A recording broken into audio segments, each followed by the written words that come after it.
Bonjour, bienvenue dans la série sur les vecteurs.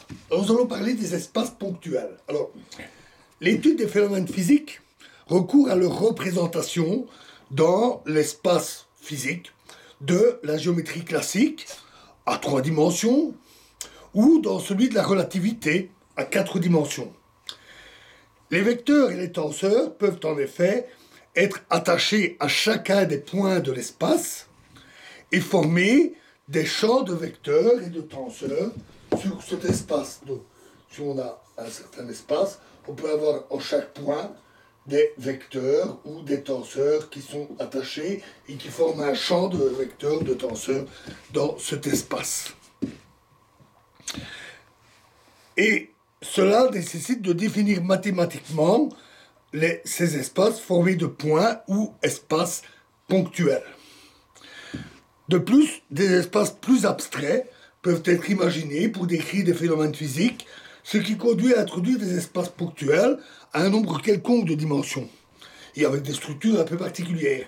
C'est le cas, par exemple, de l'espace de phase, des phases, qui est utilisé en mécanique analytique ou en physique statistique. Alors, le nombre d'espaces ponctuels n'est pas fréquent. En tout cas, moi, je ne l'ai jamais rencontré. Dans la littérature, celle que j'ai consultée, j'en ai lu beaucoup. Mathématiques, pas le plus souvent, bien souvent, c'était plutôt de la physique. Donc je ne l'ai pas souvent rencontré.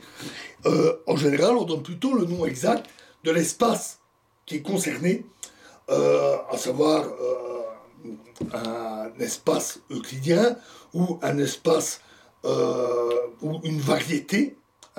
Par exemple, pour la relativité générale, variété avec une courbure, ou bien l'espace-temps de Minkowski, ou encore l'espace des phases.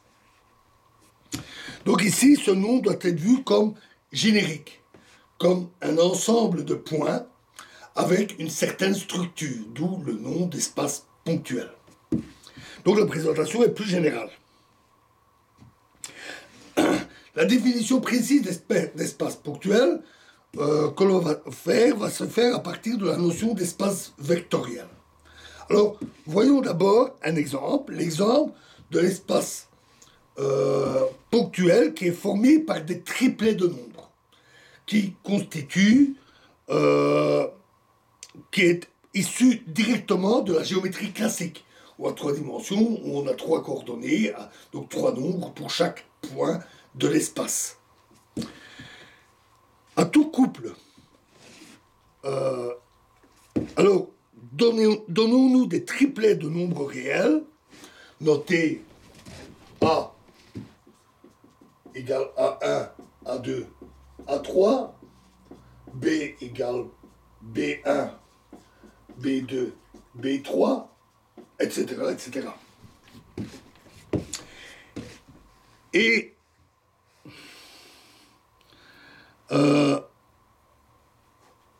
appelons E'3 l'ensemble de tous ces éléments A, B, etc., qui correspondent à tous ces triplets de nombres. Alors, à tout couple AB de 2 éléments,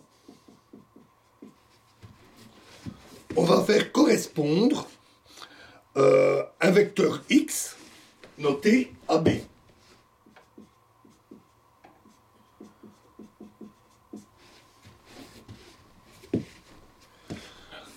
En définissant celui-ci par un triplet de nombres tel que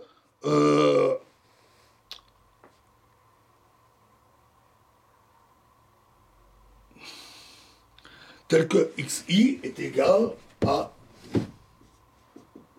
bi moins ai.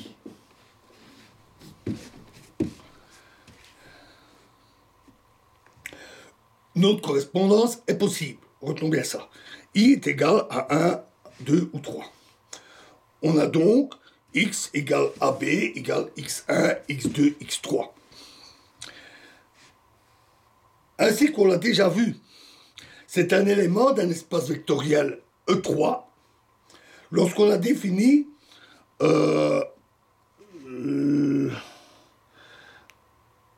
l'addition et la multiplication par un scalaire entre ces éléments. Donc ça devient alors un espace vectoriel E3.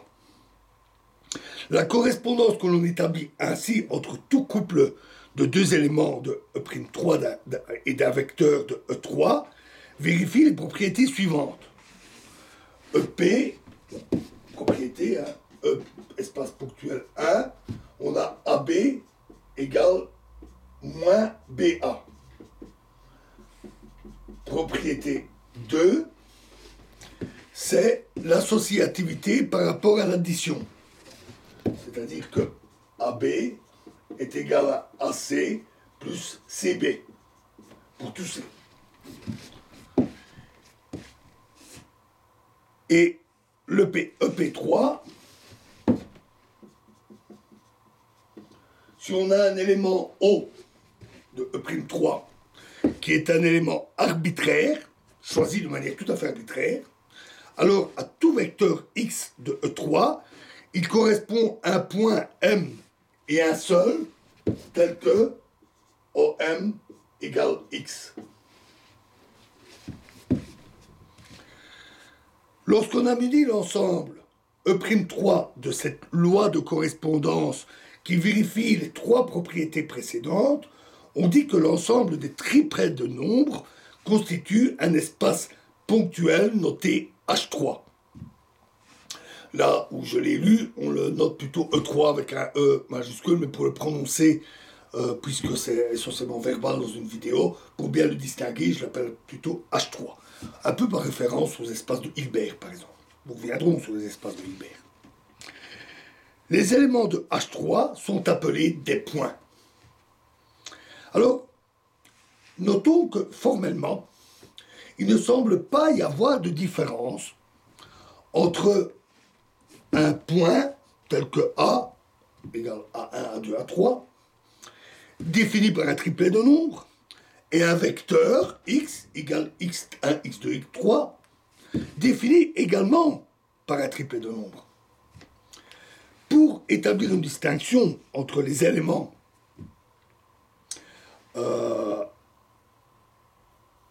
il faut revenir à la remarque qu'on avait faite au départ, lorsqu'on avait généralisé la notion de vecteur. Au départ, on se donne un ensemble E'3 d'éléments constitués par des triplets de nombres, et cet ensemble E'3 ne comporte pas a priori de structure. Au départ, c'est juste des triplets de nombres. Il n'y a pas d'addition, de multiplication des triplets ou quoi que ce soit. C'est juste des triplets, un paquet de triplets. Donc cet ensemble, c'est un paquet d'éléments qui seuls le définissent.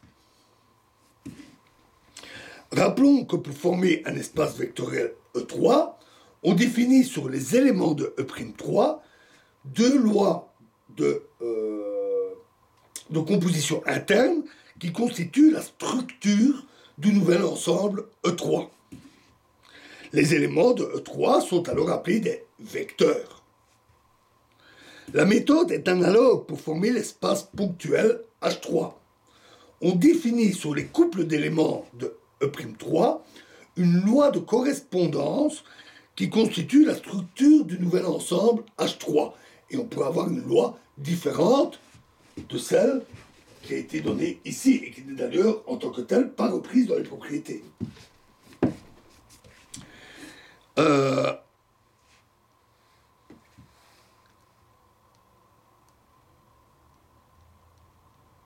Et cette loi de correspondance constitue la structure du nouvel ensemble H3, qui est un ensemble de points.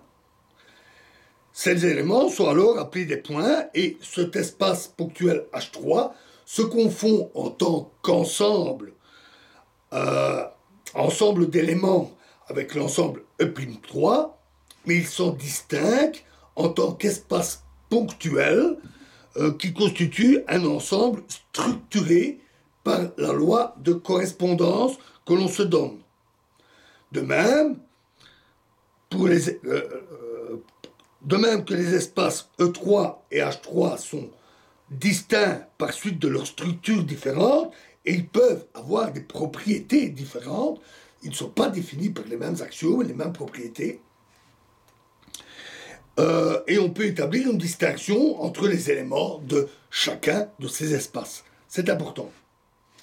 Et d'ailleurs, on le voit quand on parlait des champs de vecteurs, on a des ensembles de vecteurs en chaque point,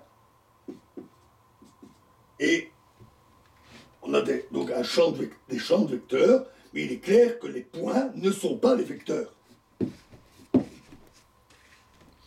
Ici, l'approche est un peu plus déroutante, parce qu'on utilise une approche très généraliste. On dit alors que E'3 constitue le support de l'espace E3, on l'avait déjà dit au début, mais aussi le support de H3.